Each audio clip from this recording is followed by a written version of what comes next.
Hoje vamos contar uma história bastante discutida no mundo inteiro.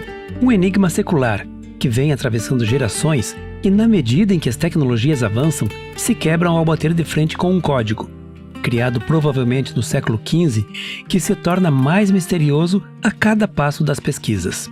Mas não vamos te mostrar mais do mesmo. Vamos te mostrar uma linha do tempo, desde seu surgimento, seus possíveis autores, com uma linha de investigação inédita, envolvendo os concílios papais, proprietários ilustres e desconhecidos, a possível reedição do original, as tentativas falhas até o momento de decifragem e quais intenções podem se esconder por detrás deste mistério. Embarque conosco nessa aventura, uma viagem no tempo, e ajude-nos a quebrar este, que é um dos enigmas mais fascinantes da história humana. Um livro que todos podem ver, mas ninguém consegue entender. Viaje com o manuscrito Voynich. Em sua visita à Biblioteca Beinecke, em Yale, no outono de 2013, Umberto Eco pediu para ver apenas um documento, o manuscrito 408, mais conhecido como manuscrito Voynich. Talvez o interesse do romancista italiano viesse do parentesco entre o enigma desse códice e o de sua obra-prima, O Nome da Rosa. Ambos exigem de seus intérpretes um raro domínio da história medieval, semiótica e investigação. Ao folhear aquelas páginas de 600 anos, Eco talvez tenha recordado sua frase de 1980: livros sempre falam de outros livros, e cada história conta uma história que já foi contada. No caso do Voynich, porém, essa história permanece indecifrada, pois ninguém ainda conseguiu o mais básico: lê-la. A nossa viagem começa no ano de 2009, quando pesquisadores da Universidade do Arizona em Tucson usaram datação por radiocarbono para determinar que o pergaminho do manuscrito Voynich foi criado em uma produção medieval. Paleografia e carbono 14 revelaram uma datação entre 1404 e 1438. Não é possível saber o local exato de origem do manuscrito, mas o velino, material de fabricação, pode ter sido fabricado em qualquer centro europeu ativo na época, possivelmente na Itália ou Alemanha, conforme sugerem elementos do estilo de escrita e pigmentos. Com cerca de 272 páginas, tem seções de botânica, astronomia, balneologia, cosmologia e receitas. Tal e qual o seu conteúdo, a história do manuscrito é contestada e repleta de incertezas. Neste meio, vamos explorar os 3 grandes suspeitos, já conhecidos, pela criação do manuscrito. Mas hoje, também vamos conhecer um novo nome, que pode fornecer novas pistas para a decifragem do código. Esta nova hipótese vem das habilidades e conhecimentos técnicos necessários para a criação de conteúdo do material, dado que em todo o período de investigações nunca se afirmou ser um trabalho leigo, em nenhuma das áreas de conhecimento que abrangem o manuscrito. Dessa maneira, o quarto nome talvez esteja passando despercebido, por não ter evidências físicas, tal qual a carta encontrada junto ao manuscrito, que, se verdadeira, constitui a única pista em direção à elucidação do caso. Portanto, vamos analisar juntos aqueles que, na sua época, tinham condições e motivos para desenvolver um trabalho de tamanha complexidade, que mesmo os computadores mais avançados da atualidade ainda não encontraram as respostas para o seu enigma. Agora, vamos nos aprofundar no tempo, entre 1214 e 1294. Esta é a época em que viveu o Dr. Mirabilis, ou Roger Bacon. Ele foi um dos mais famosos frades de seu tempo. Em 1240, ingressou na Ordem dos Franciscanos, que pertencia à Escola de Oxford.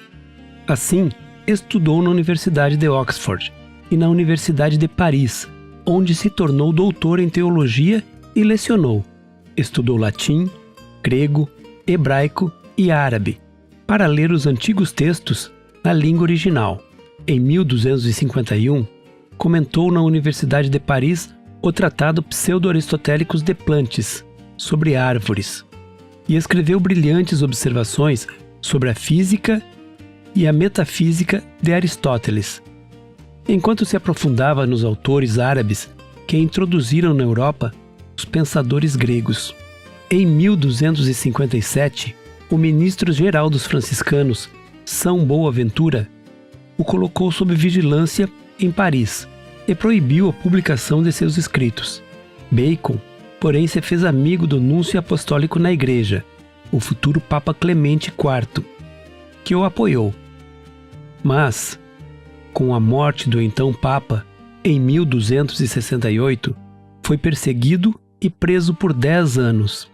Roger Bacon não é contemporâneo do manuscrito.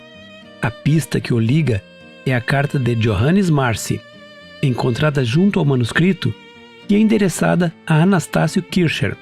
Sendo assim, seria o manuscrito de Voynich uma reprodução feita no século XV, cujo original se perdeu? O nosso segundo investigado se chama Johannes Hartlib. Ele foi um médico e autor que viveu entre 1410 e 1468 na Baviera, conhecido por compilar textos médicos e mágicos, como em seu livro de todas as artes proibidas, o Buch aller Verboten Kunst, onde aborda temas como feitiçaria, alquimia e medicina secreta, incluindo o que ele chama de segredos das mulheres, um conjunto de saberes ginecológicos e reprodutivos, considerados tabu ou ocultos na Idade Média. A sua ligação com Voynich é conceitual e contextual, não pessoal. Hartlib é citado nas teorias modernas, como a de Bigham Brewer e Michelle Lewis, como exemplo de uma mentalidade e prática da época. A de médicos que lidavam com saberes reprodutivos secretos, usando códigos, cifras e manuscritos ocultos, para evitar punições ou controle eclesiástico. Ele representa um contexto onde a informação sobre saúde da mulher era deliberadamente codificada ou restrita, o que ressoa com a hipótese de que o Voynich teria sido escrito para ocultar esse tipo de conhecimento. Maria de Trastâmara nasceu na Segóvia em 14 de setembro de 1401 e faleceu em Valência em 6 de setembro de 1458. Foi uma infanta de Castela, a primogênita do rei Henrique III de Castela e de Catarina de Lencastre. Herdeira presuntiva do trono, ela deteve o título de Princesa das Astúrias até o nascimento de seu irmão João. A teoria de Gerhard Cheshire posiciona o manuscrito como compilado por freiras dominicanas, como referência para Maria e seu conselho feminino. O manuscrito seria originado no Castelo Aragone, em Ischia, refúgio da corte feminina governada por Maria durante a ausência de Afonso V em campanha na Itália. A presença de um idioma proto-romano híbrido, se aceita, reforçaria que o grupo autoral tinha verbo e vivência mediterrânea, possivelmente catalã, italiana ou aragonesa, em contato com prerrogativas litúrgicas dominicanas.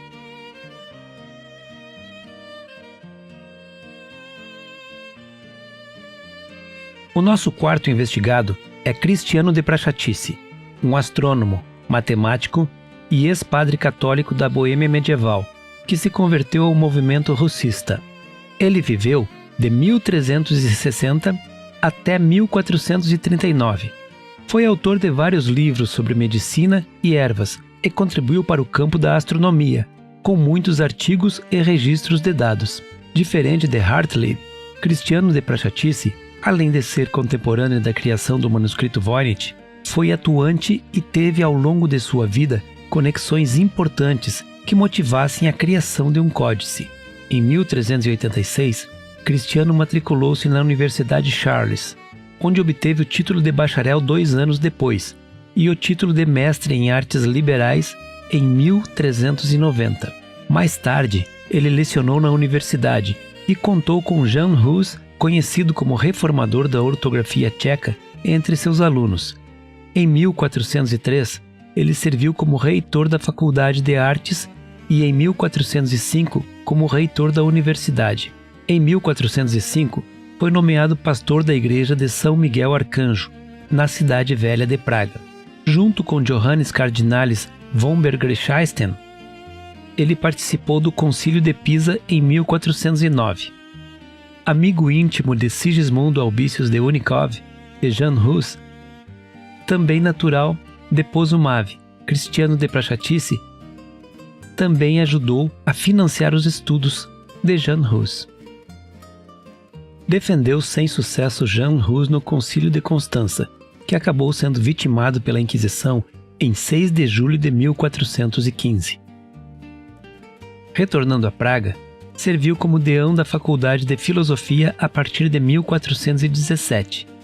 Anos depois, em 1427, foi forçado a fugir dos radicais russistas. Retornou 2 anos depois e, em 1434, converteu-se novamente ao catolicismo e foi novamente eleito reitor. Cristiano de Prachatice morreu em 4 de setembro de 1439, vítima da epidemia de peste. Cada um dos possíveis autores foram investigados em suas motivações para criar o códice. A partir de agora, surpreenda-se e tire as suas conclusões sobre estas investigações.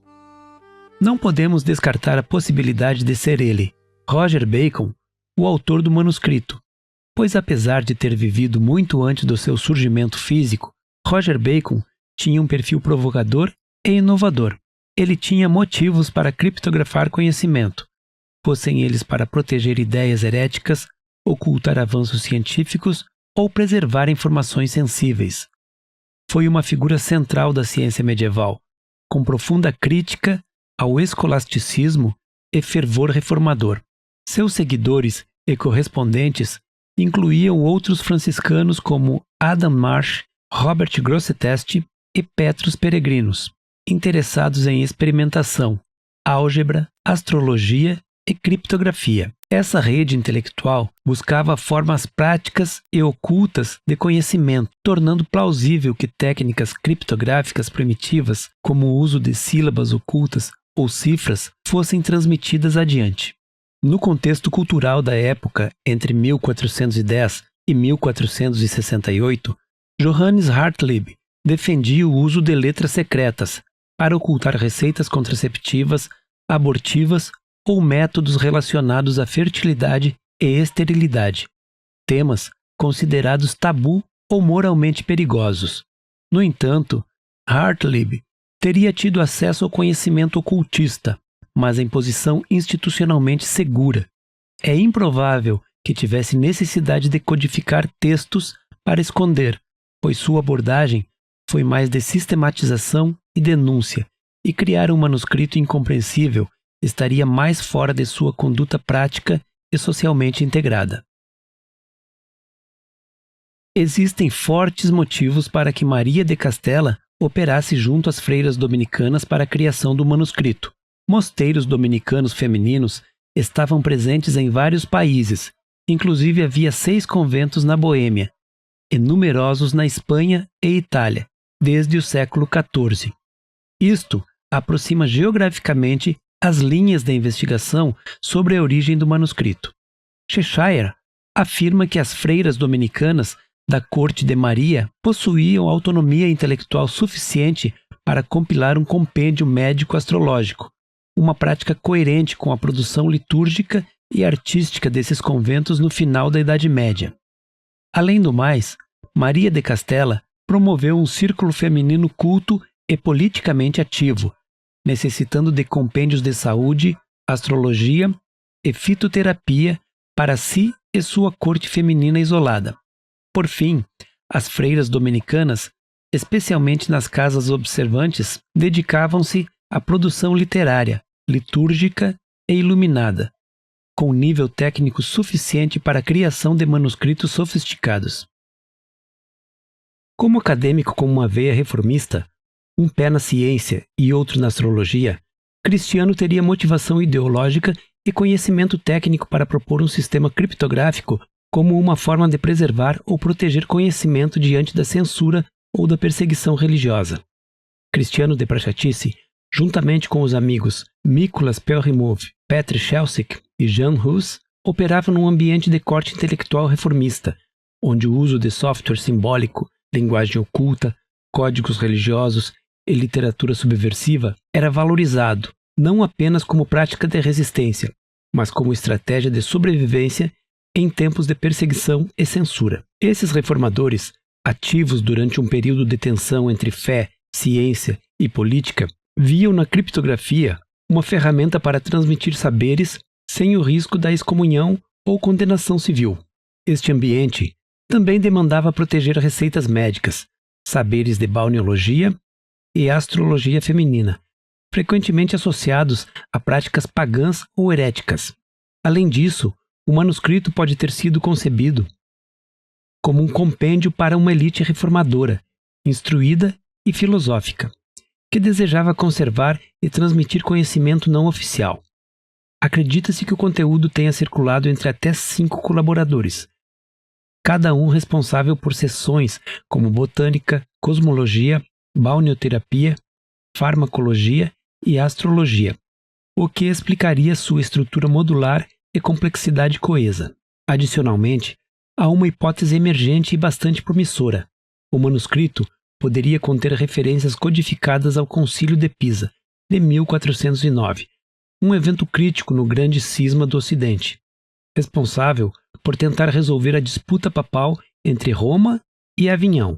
Nas páginas 99 a 102 do manuscrito, identificam-se desenhos arquitetônicos que lembram a Torre de Pisa, o que pode não ser mera coincidência. Se essa associação for intencional, é possível que figuras botânicas desta página representem, de forma simbólica, personagens da Igreja, como os papas rivais e seus apoiadores, sob forma alegórica, de plantas ou diagramas cosmológicos. Esta linha de investigação abre margem para novos entendimentos. A simbologia vegetal e astronômica pode ser uma crítica codificada à fragmentação da autoridade religiosa, ou um manual estratégico de sobrevivência político-espiritual. O Concílio de Pisa, sendo um evento decisivo na tentativa de unificação da Igreja, poderia ter sido percebido pelos russistas e reformadores da Boêmia como oportunidade ou ameaça, dependendo de seus desfechos e alianças. A existência de referências visuais à torre em si, com seu peso simbólico e geográfico, reforça a plausibilidade dessa leitura.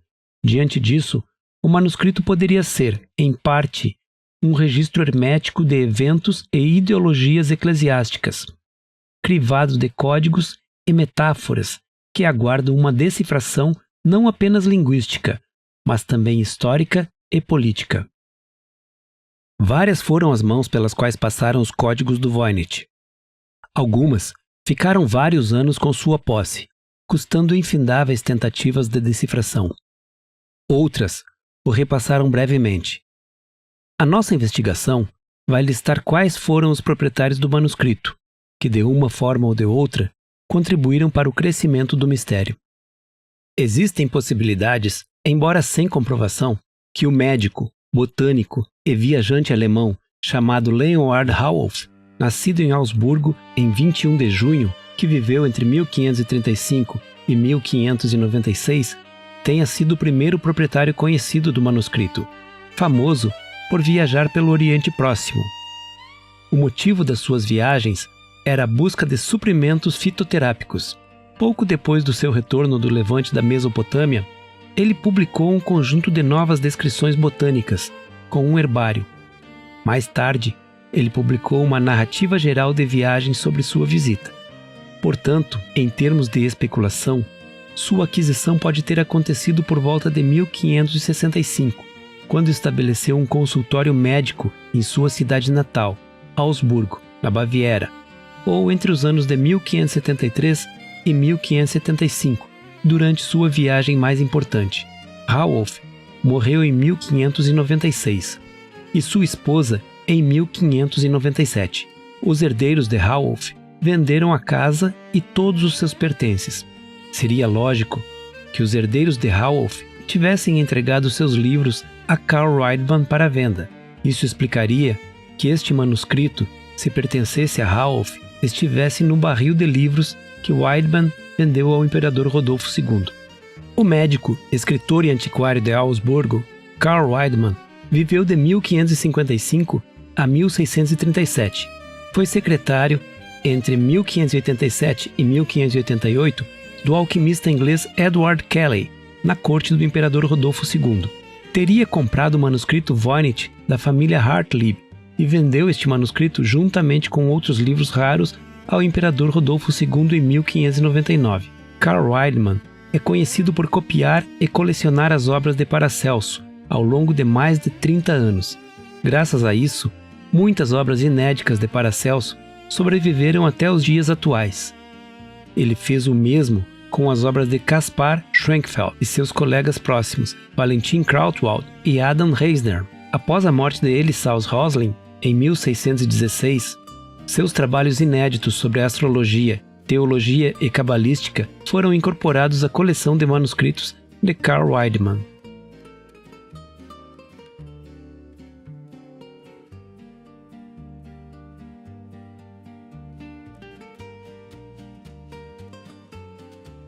O Sacro Imperador Romano Rodolfo II é o primeiro proprietário realmente conhecido. Uma única transação correspondente à descrição que envolve o manuscrito e o Dr. Rafael, citado na carta de Johannes Marci, pode ser encontrada nos registros do Sacro Imperador Romano Rodolfo II. Em 1599, ele comprou alguns livros raros e notáveis de Carl Widemann por 600 florins. Este valor era também proporcional a 600 ducados, e nos dias atuais seriam iguais a $100.000, uma alta quantia para um manuscrito, o que confirma que o manuscrito poderia estar relacionado no conjunto de livros negociados. Jacobus Horsecke, que viveu entre 1575 e 1622, também conhecido pelo nome latino Sinapius, era alquimista tcheco, de origem humilde, que chegou a ser responsável pela farmácia real de Praga e favorito do imperador Rodolfo II da Germânia, por tê-lo curado de uma enfermidade em 1608, tendo recebido o título nobiliárquico de Tepenex. O livreiro Wilfred Voynich viu a escrita de um nome e o título na parte inferior da primeira página do manuscrito. Porém, não foi Voynich quem identificou a propriedade, pois apesar de ter usado produtos químicos para torná-la mais clara, não conseguiu fazer a leitura. Mais tarde, foi revelado por luz ultravioleta que era a assinatura de Sinapius, então comparada com outras amostras. Sinapius é, portanto, a segunda pessoa conhecida a ter possuído o manuscrito Voynich, depois do imperador Rodolfo II. Dessa maneira, é possível supor que Sinapius possa ter ganho o manuscrito do imperador por volta do ano de 1608. O tcheco George Baresk, 1585 a 1662, foi um colecionador de antiguidades e alquimista boêmio de Praga. Por volta de 1637, decidiu pedir ajuda a Athanasius Kircher, em Roma, um erudito jesuíta famoso por decifrar hieróglifos egípcios. Portanto, a posse do manuscrito por Baresk pode ter se iniciado em algum momento após 1608, depois de ter passado por Sinapius, em 1637, o ano do primeiro registro de sua propriedade. Kircher respondeu com elegância, mas certa frieza, dizendo que o conteúdo parecia usar uma espécie de estenografia misteriosa e que exigia mais esforço e paciência do que genialidade para ser resolvido. Admitiu que estava ocupado demais para se debruçar sobre aquele tipo de desafio. Curiosamente, ele menciona outro fragmento, aparentemente escrito na mesma língua desconhecida, e faz uma conexão com a língua ilíria, dizendo que era impressa com a escrita de São Jerônimo, um alfabeto glagolítico usado em textos religiosos nos Balcãs. Estas tentativas se repetiram até 1640, sem sucesso. Após a morte de Baresk, em 1662, o manuscrito foi passado para o seu amigo Johannes Marcus Marci, o Jan Marek Marci, que viveu de 1595 a 1667, então reitor da Universidade Charles, em Praga. Este, que por sua vez enviou em 19 de agosto de 1665 carta juntamente com todas as notas produzidas por Baresk nas tentativas de decifração e com o manuscrito Voynich para Athanasius Kircher, em Roma. Em 1665, portanto, Athanasius Kircher, que viveu de 1602 até 1680, um jesuíta, matemático, físico e inventor alemão, nascido em Geisa, famoso por sua versatilidade de conhecimentos e particularmente por sua habilidade para o conhecimento das ciências naturais, recebeu o manuscrito. Porém, apesar da insistente crença de Baresch de que ele poderia decifrar o código, este não apresentou registro algum capaz de evoluir nessa direção. Após Kircher, o manuscrito desaparece por aproximadamente 200 anos, período que ficou, provavelmente, na biblioteca jesuítica, para então ressurgir por Giuseppe Strickland, no colégio jesuíta de Villa Mondragone, em Frascati. Os jesuítas precisavam de fundos para restaurar a vila e venderam a Voynich 30 volumes de sua biblioteca, que era formada por volumes do Colégio Romano, que tinham sido transportados ao Colégio de Mondragone junto com a Biblioteca Geral dos Jesuítas, para evitar sua expropriação pelo novo reino de Itália. Entre estes volumes, voltava à cena o enigmático manuscrito. Assim, o comerciante Wilfred Voynich, que viveu entre 1865 e 1930 e administrou um dos maiores negócios de livros raros do mundo, vem a ser o nosso nono proprietário do manuscrito, desconhecido até então, sendo esta a posse mais famosa de Voynich, que ele declarou ter adquirido em 1912 na Villa Mondragone, na Itália, mas que só apresentou publicamente em 1915. Voynich atribuiu a autoria do manuscrito a Roger Bacon, por seu brilhantismo e proximidade temporal com o surgimento do manuscrito. Hans Peter Krause viveu entre 1907 e 1988, também conhecido como H.P. Krause, ou HPK. Foi um livreiro americano nascido na Áustria, descrito como o mais bem-sucedido e dominante negociante de livros raros do mundo na segunda metade do século XX, e em uma liga com outros negociantes de livros raros como Bernard Quaritch, Guillaume de Beer e A.S.W. Rosenbeck. Krause se especializou em manuscritos iluminados medievais, incunábulos, livros impressos antes de 1501 e livros raros dos séculos XVI e XVII, mas comprava e vendia quase qualquer livro que aparecesse em seu caminho que fosse raro, valioso e importante. Ele orgulhava-se de ser o único livreiro da história a ter possuído uma Bíblia de Gutenberg e os Saltérios de 1457 e 1459 simultaneamente. Ele comprou o enigmático manuscrito Voynich em 1961 por $24.500. Após 7 anos tentando vendê-lo sem sucesso por até $160.000, finalmente o doou à Biblioteca Beinecke na Universidade de Yale. O manuscrito Voynich permanece como um dos maiores enigmas da história da criptografia e dos estudos medievais. Desde que foi descoberto por Wilfred Voynich em 1912, o manuscrito tem atraído estudiosos, decifradores de códigos e entusiastas em uma busca incessante por seu significado. Mais de 80 tentativas distintas de decifrar sua escrita misteriosa foram registradas, cada uma oferecendo uma perspectiva única e, por vezes, gerando acalorados debates acadêmicos. A primeira teoria usada surgiu em 1921, quando William Newbold, professor de filosofia medieval, argumentou que o texto visível era mera fachada. Segundo Newbold, o verdadeiro significado estava oculto em marcações microscópicas, incrustadas nas letras, contendo mensagens secretas em latim. Ele chegou a atribuir o trabalho ao lendário Roger Bacon, sugerindo que o manuscrito revelava conhecimentos de astrofísica e biologia molecular, séculos à frente do seu tempo.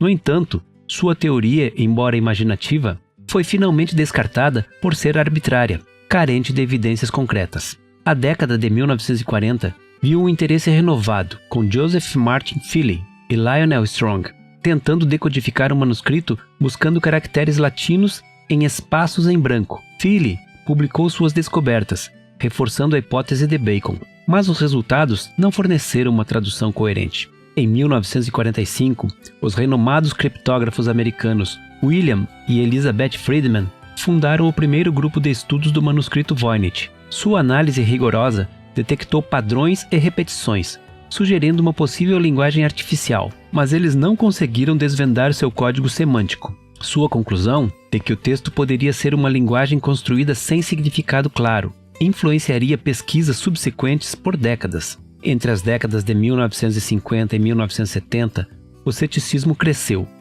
Robert Brumbaugh e Gordon Hugg teorizaram que o manuscrito Voynich poderia ser uma farsa medieval engenhosa, criada para lucrar com a popularidade de textos esotéricos entre a nobreza europeia. Acrescentando a essa perspectiva, William Ralph Bennett, em 1976, aplicou métodos estatísticos para demonstrar que o vocabulário do manuscrito era extremamente limitado, assemelhando-se à baixa entropia informacional da língua havaiana. Isso, argumentou ele, apontava para uma linguagem intencionalmente simplificada, possivelmente criada para fins satíricos ou enganosos.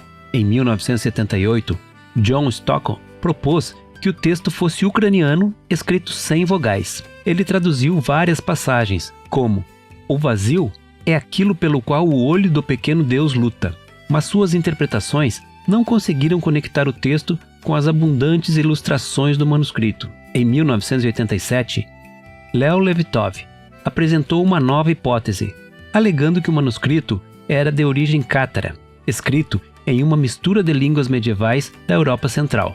No entanto, sua teoria vacilou sob escrutínio, incapaz de resistir à análise linguística ou cultural. A busca por pistas botânicas ganhou impulso em 2008, quando Edith e Erica Sherwood identificaram 124 espécies de plantas entre as ilustrações, associando quase todas as figuras à flora medieval europeia.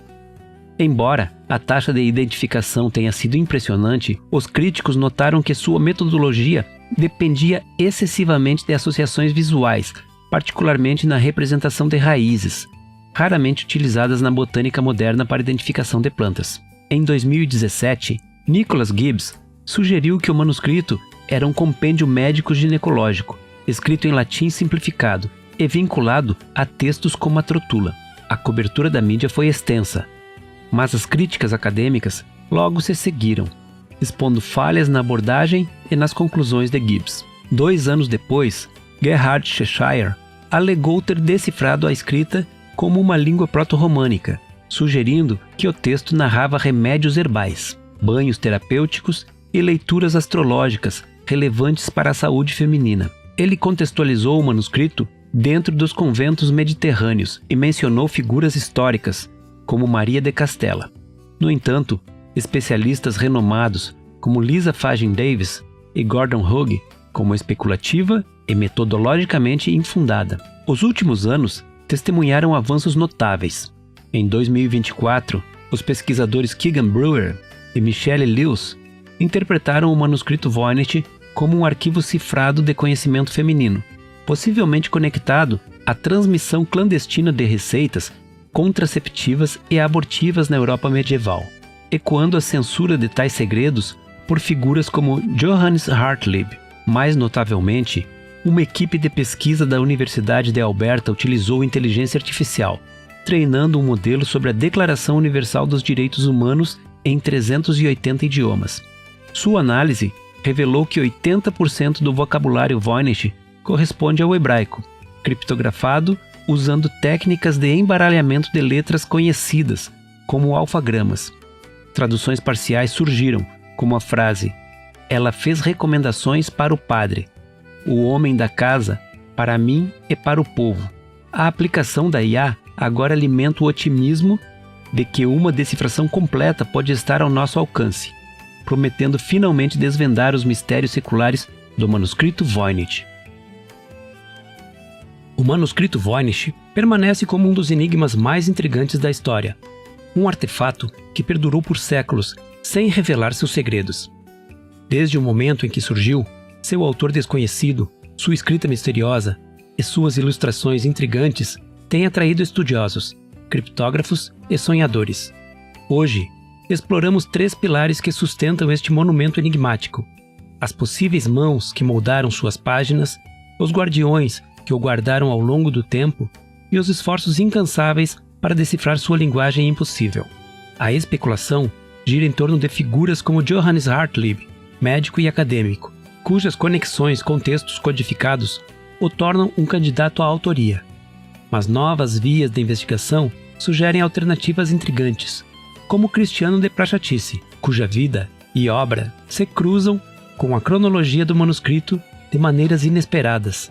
A questão da propriedade é igualmente envolta em mistério, com uma linhagem de colecionadores e guardiões que se estende de bibliotecas renascentistas a universidades modernas.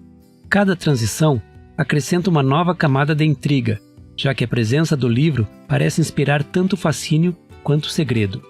As tentativas de decodificar sua escrita variam de algoritmos matemáticos a análises linguísticas, mas o texto resiste a todos os esforços. Alguns acreditam que a linguagem é uma cifra elaborada, outros sustentam que pode ser uma farsa sofisticada, e ainda mais pessoas buscam um significado oculto na própria estrutura de suas palavras. Até mesmo as imagens do manuscrito, plantas estranhas, diagramas cosmológicos e mulheres tomando banho, sugerem um conhecimento inalcançável, com seu simbolismo tão impenetrável quanto a própria escrita. Agora, a investigação se volta para você. Abandone os caminhos tradicionais, deixe de lado metodologias fracassadas e aborde este enigma como um explorador.